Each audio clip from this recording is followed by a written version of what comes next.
Hello students, my name is Vipin and I welcome you all to iExamB. So students, IBPS AFO के exam को target करते हुए आज की इस वीडियो में हम पढ़ने वाले हैं क्वाड्रेटिक इक्वेशन।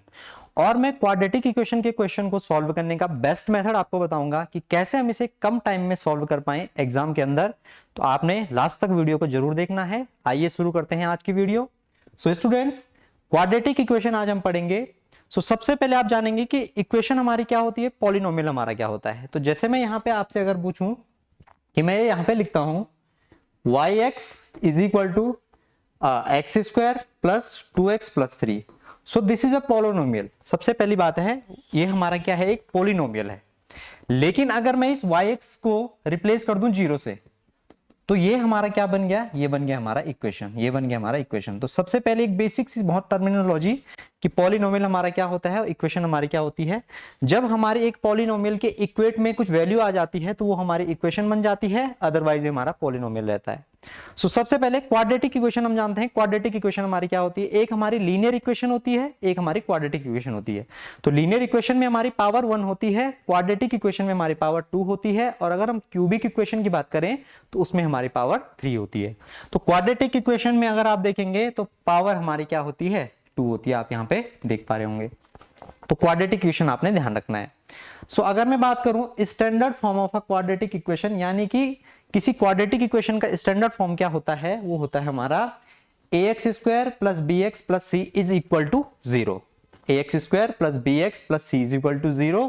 यहाँ पे आप देख पा रहे होंगे कि पावर हमारी 2 है, तो ये हमारा क्या हो गया, एक क्वाड्रेटिक इक्वेशन हो गई। यहाँ पे हमारा a b c real number होते हैं। यहाँ पे मैं थोड़ा सा अगर आपको बेसिक बताऊं तो आपने क्या ध्यान रखना है कि यहाँ पे आपने एक फॉर्मूला देखा होगा, अगर इसके रूट्स, यहाँ पे हम बात करते हैं बेसिकली जो क्वाड्रेटिक इक्वेशन से आपसे क्वेश्चन पूछे जाते हैं वो रूट्स के बेस पे पूछे जाते हैं।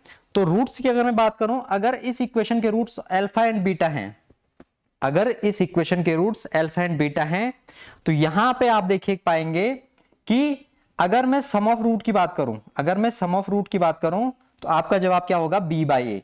b बाई ए, कौन सा b, ये आपका b कोफिशिएंट है ना x का, तो इसका कोफिशिएंट अपॉन इस एक्स स्क्वायर का कोफिशिएंट, तो b बाई ए हो जाएगा। अगर मैं प्रोडक्ट ऑफ रूट की बात करूं, अभी आएंगे हम जो आपके एग्जाम में क्वेश्चन पूछे जाते हैं, लेकिन थोड़ा बेस आप तैयार कर लीजिए। तो अगर मैं प्रोडक्ट ऑफ रूट की बात करूं तो that is minus C by A. ये भी आपको नॉलेज के लिए जरूरी आना चाहिए कि प्रोडक्ट ऑफ रूट क्या होता है और हमारा सम ऑफ रूट क्या होता है। तो ये दो चीजें आपने ध्यान में रख के चलनी है। तो यहां से आपने एक चीज ये भी पढ़ी होगी कि इसके दो रूट्स बनते हैं। श्री धराचार्य फॉर्मूला आपने पढ़ा होगा कि minus B under the root B square minus 4ac upon 2a। तो यहां से हमारे दो रूट बनते हैं, एक में हम माइनस बी के साथ प्लस लेते हैं, एक में हम माइनस बी के साथ माइनस लेते हैं। तो ये हमारा श्री धराचार्य फॉर्मूला होता है। ये तो आप जानते होंगे, बहुत बेसिक सी बात है। लेकिन आपसे कैसे क्वेश्चन पूछे जाते हैं वो हम इसके बाद डिस्कस करेंगे। ये कुछ एक बेसिक था, बेसिक कंसेप्ट था क्वाड्रेटिक इक्वेशन के बारे में कि क्या क्या हमारी क्वाड्रेटिक चीजें होती हैं, क्या हमारा सम ऑफ रूट और प्रोडक्ट ऑफ रूट होता है। यहां पे अगर हम देखें, सबसे पहले मैं आपको कुछ दो चीजें ऐसी बताऊंगा जैसे आपको दिया जाएगा, ऐसे इस टाइप के क्वेश्चन आपसे पूछे जाते हैं। मैं आपको पहले थोड़ा दिखा देता हूं, इस टाइप से आपसे क्वेश्चन पूछे जाते हैं। तो यहां पे हमें रूट्स फाइंड करने होते हैं, तब जाके हम कंपेयर कर पाते हैं। लेकिन कहीं कहीं पे हमें रूट फाइंड करने की जरूरत ही नहीं होती है। तो जब हमें रूट्स फाइंड करने की जरूरत ही नहीं होती है, तो उसके लिए फिर हमारे पास क्या तरीके होने चाहिए, क्या मेथड्स हमारे पास होने चाहिए, तो वो मैं आपको बताने वाला हूं। तो अगर यहां पे मैंने क्या लिखा है, if in a quadratic equation all the sign are positive. अगर कोई क्वाड्रेटिक इक्वेशन है, क्वाड्रेटिक इक्वेशन हमारी क्या होती है, किस फॉर्म में होती है, ax square plus bx plus c। अगर हमारी कोई क्वाड्रेटिक इक्वेशन है और उसके सारे साइन पॉजिटिव है, then both roots of equation are always negative. तो इस इक्वेशन के दोनों रूट्स क्या होंगे, हमारे नेगेटिव होंगे। ये आपने ध्यान रखना है। पहली महत्वपूर्ण क्या चीज है कि अगर आपकी कोई क्वाड्रेटिक इक्वेशन है और उसमें सारे हमारे जो साइन है पॉजिटिव है, मतलब a का साइन भी पॉजिटिव है, b का साइन भी हमारा पॉजिटिव है और c का साइन भी पॉजिटिव है, तो उस इक्वेशन के जो दोनों रूट्स होंगे, क्योंकि क्वाड्रेटिक इक्वेशन है तो दो रूट्स होंगे, तो उसके जो दोनों रूट होंगे वो दोनों रूट क्या होंगे, नेगेटिव होंगे। पहला कंसेप्ट, बहुत महत्वपूर्ण कॉन्सेप्ट है हमारा ये। तो इसको मैं थोड़ा आपको इलेबोरेट करके बताता हूं। जैसे ये हमारी इक्वेशन है, तो हमारा एक ट्रेडिशनल कन्वेंशनल अप्रोच क्या होती है कि इसको मैं क्या कर सकता हूं कि इसको मैं ऐसे स्प्लिट करूं कि ये हमारा प्रोडक्ट आए। तो 5 के ऐसे 5 को मैं इस प्रकार, इस तरीके से स्प्लिट करूं कि हमारा प्रोडक्ट करने पे 6 बन जाए। तो मैं इसको 3 2 कर सकता हूं। तो आपका जवाब होगा बिल्कुल 3 और 2 5 और 3 2 जा 6। तो इसको क्या मैं ये लिख सकता हूं कि 3x plus 2x plus 6 is equal to 0। ठीक है, समझना थोड़ा चीजों को। ये कंसेप्ट कैसे बनता है मैं आपको बता देता हूं। डायरेक्ट आपको फिर रूट्स निकालने की इसमें जरूरत ही नहीं है, आपको रूट्स निकालने की कोई नीड ही नहीं है, आप डायरेक्टली साइन के बेस पे आंसर पे पहुंच पाएंगे। सो एक्स स्क्वायर, यहां से मैं क्या करता हूं, यहां से मैं एक्स को कॉमन ले लेता हूं। मैंने अगर एक्स को यहां से कॉमन लिया तो एक्स को जैसे मैं कॉमन लूंगा यहां पे मेरा आ जाएगा एक्स प्लस 3। फिर यहां से मैं जैसे 2 को कॉमन लूंगा तो यहां पे मेरा आ जाएगा एक्स प्लस 3। तो यहां से आप देखेंगे एक इसका हो जाएगा, यहां से भी मैं x प्लस 3 को कॉमन लूंगा तो एक x प्लस 3 और x plus 2 is equal to 0। तो अगर ये दोनों जीरो के बराबर हो गए तो एक देखिएगा आप यहां से x का वैल्यू आ गया -3, और अगर ये भी जीरो के इक्वल है, दोनों प्रोडक्ट अगर जीरो है तो दोनों को हम इक्वल ले सकते हैं, तो ये भी हमारा -2। तो आप देख पा रहे होंगे कि ये हमारी स्टैंडर्ड इक्वेशन थी x square plus 5x plus 6।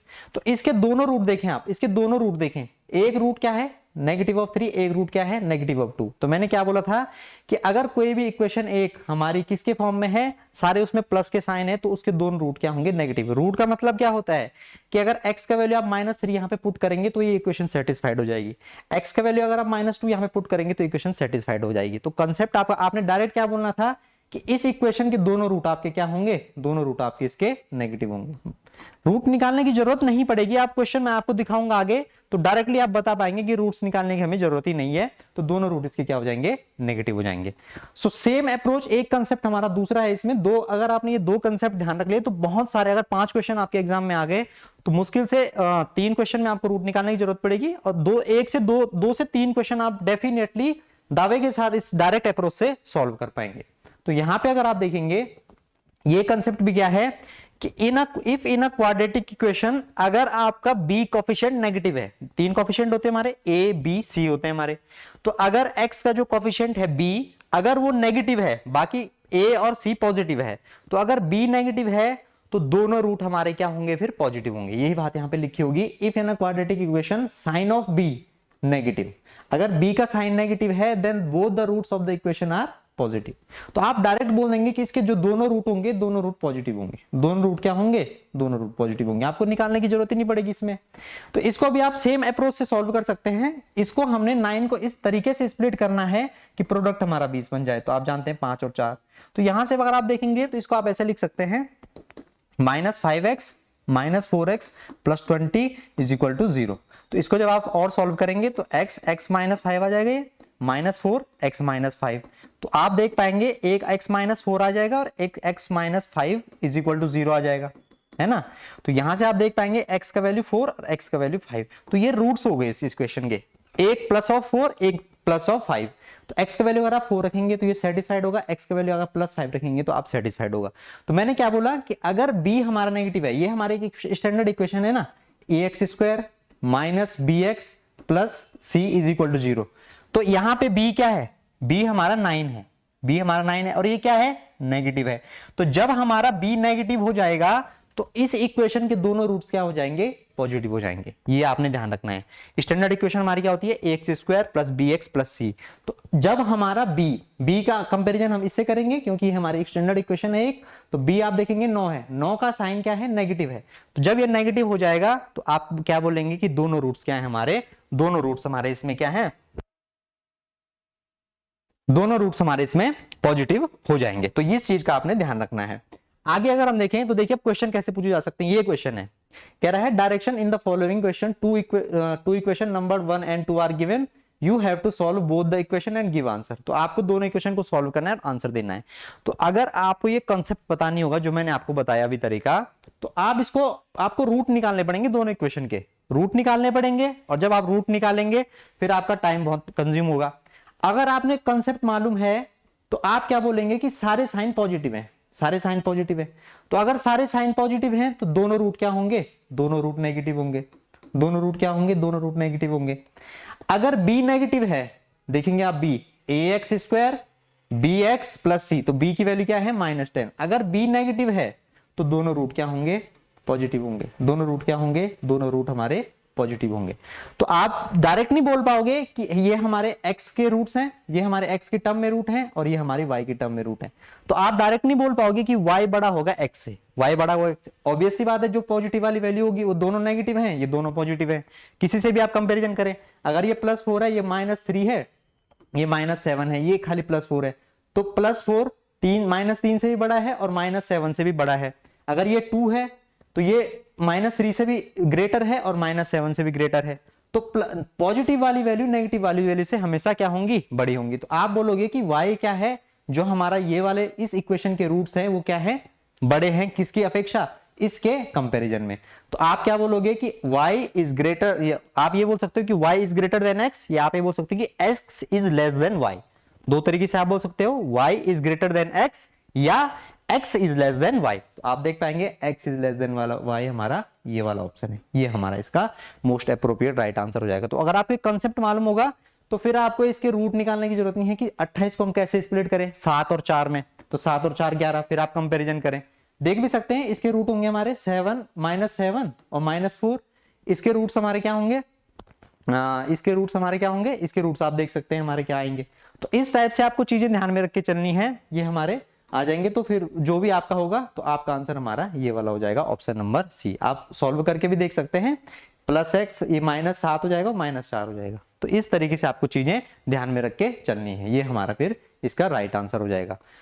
ये क्वेश्चन देखेंगे आप, तो ये भी वही है। अब कैसे आप 264 कैसे सोचोगे कि क्या इसके फैक्टर होंगे जो 35 बनाएंगे, तो मुश्किल होगा। तो आप देखेंगे यहाँ पे आप डायरेक्ट क्या देखेंगे कि सारे पॉजिटिव हैं, तो सारे दोनों रूट हमारे नेगेटिव हो जाएंगे। यहाँ पे b हमारा नेगेटिव है, तो जब b नेगेटिव है तो दोनों रूट पॉजिटिव, दोनों रूट क्या, दोनों रूट पॉजिटिव। कुछ सोचने की जरूरत ही नहीं है आपको, दोनों रूट नेगेटिव दोनों रूट पॉजिटिव। ये हमारा x वाले रूट है, ये हमारे y वाले रूट है, इसका मतलब y बड़ा है, तो y बड़ा है हमारा ऑप्शन नंबर 3। और कहीं पे y बड़ा ही नहीं है। इक्वल टू वाला नहीं लगाएंगे आप, इक्वल वाली बात नहीं है यहाँ पे। हाँ, अगर कहीं पे आप देख पाएंगे मोस्टली हमारा आंसर यही होता है, जब आपको इस टाइप से पूछा जाए कि हमारा ये सारा पॉजिटिव है और इसमें बी नेगेटिव है, तो आपका आंसर क्या होगा, ऑप्शन नंबर सी आपका मोस्ट अप्रोप्रिएट राइट आंसर हो जाएगा। कभी कभी आपको देखना पड़ेगा कि कहीं पे हमारा दोनों रूट इक्वल तो नहीं हो रहे हैं, तो फिर वो आपको चीजें देखनी पड़ेंगी। बाकी डायरेक्ट आप चीजें सॉल्व कर पाएंगे। आपको 104 को स्प्लिट करने की जरूरत नहीं है कि ऐसे फैक्टर बनाओ कि उसका सम या डिफरेंस 21 आ जाए। 264 के ऐसे फैक्टर बनाओ कि उनका सम या डिफरेंस 35 आ जाए। तो रूट्स निकालने की आपको जरूरत नहीं पड़ेगी, आप रूट्स निकाल के देख सकते हैं। लास्ट वीडियो में भी आप रूट्स निकाल के देख सकते, इसमें लास्ट क्वेश्चन में भी और इस क्वेश्चन में भी आप रूट्स निकाल के देख सकते हैं। आपका आंसर यही आने वाला है। ठीक है, क्लियर है आपको ये चीजें? तो मैं उम्मीद करता हूं आपको ये चीज अब क्लियर हो चुकी होगी। आगे अगर हम चलें तो इस क्वेश्चन का आप आंसर देंगे इसी कंसेप्ट में मैंने आपसे पूछा है। आप चाहें तो रूट्स भी निकाल सकते हैं, रूट्स निकाल के भी आप क्रॉस वेरीफाई कर सकते हैं। तो आप इसका आंसर देंगे कमेंट बॉक्स में, क्या आपका आंसर निकल के आता है। और मैक्सिमम आपने शेयर करना है वीडियो को, ताकि जिन भी बच्चों का एग्जाम है उनको इस वीडियो के थ्रू हेल्प हो सके। बाकी AFO के लिए हमारे ये टेस्ट है, फ्री मॉक टेस्ट है, इनको आप अटेम्प्ट कर सकते हैं, गो थ्रू कर सकते हैं इनके थ्रू। क्योंकि किसी भी एग्जाम को क्रैक करने के लिए मॉक टेस्ट का एक बहुत महत्वपूर्ण रोल हमारा होता है। तो ये आज का हमारा वीडियो था। नेक्स्ट वीडियो में हम मिलेंगे तो क्वाड्रेटिक इक्वेशन का पार्ट 2 हम कंटिन्यू करेंगे। अगर किसी पर्टिकुलर टॉपिक के लेके आपको डाउट होता है तो वो भी आप हमें बता सकते हैं, उस पर भी मैं कोशिश करूंगा कि आपके लिए एक वीडियो बना के ले जाए आ सको। तो चलिए फिर मिलेंगे नेक्स्ट वीडियो में। Thank you for watching.